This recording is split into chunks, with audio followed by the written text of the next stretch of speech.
Hi, my name is Bill Hamilton, and this is an excerpt from my new book, Would You Do What They Did? Great Christian Leaders from Our Past. Kidnapped.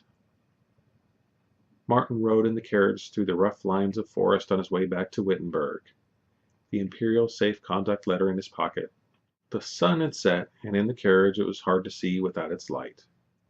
Hooves of horses beat in the night. More hooves than there was supposed to be.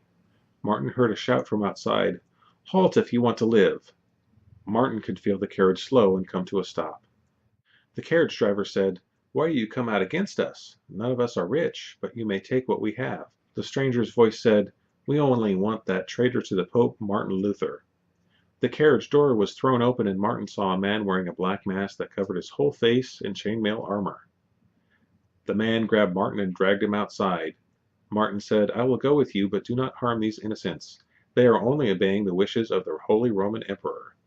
Martin could see 6 of the bandits, each dressed similarly in masks, chainmail, and black robes. One bandit held his arm, but the rest were holding swords and maces. The one who held him said, "Don't worry, it's only you that we want. The rest of these people can go when we have taken care of you." The man bound Martin in ropes and put a gag in his mouth. 2 of the other bandits helped him throw Martin up on a horse. The kidnappers led Martin away on his horse through the deepening shadows of the night.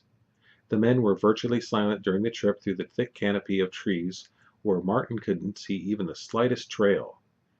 The moon was only a sliver when it was visible through the branches.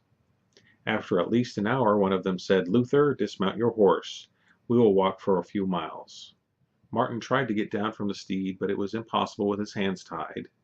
The men helped him, and he got down. Then one of the men took the horses while they walked through an overgrown path. Martin knew they were doing this to avoid being trailed. If a skilled tracker came, he could follow the horses. The bandits surrounded Martin. One of them said, "Luther, walk with us." They walked through the overgrown trail. Insects bit and the occasional branch scratched his face. He could smell but not see in the virtual darkness, moss and decaying logs. Eventually they reached a crest, and he could see a courtyard. The closer he came, the better he could make out the details. A well had been dug in the center of the courtyard, surrounded by bricks. The building didn't look like a castle on this side, but it was as large as one.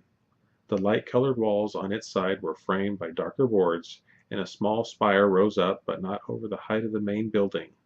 Martin thought this was the knight's house at Wartburg. One of the bandits said, "Now you've got to put this on while we take you inside." He handed Martin a mask. He put it on and was led through the rooms awkwardly until the air grew colder and the smell of it grew dank. He heard the squeak of rusty hinges and the clinking of metal.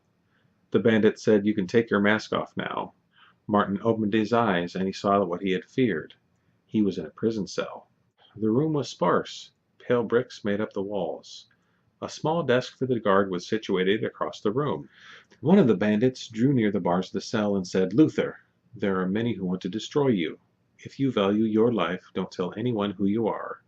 We have arranged to do this to you to keep you safe." Martin asked, "Who? Who has done this?" The bandit said, "You will find out in time, but for now it is too risky to tell you." Martin watched him as he went away and wondered who his benefactor was.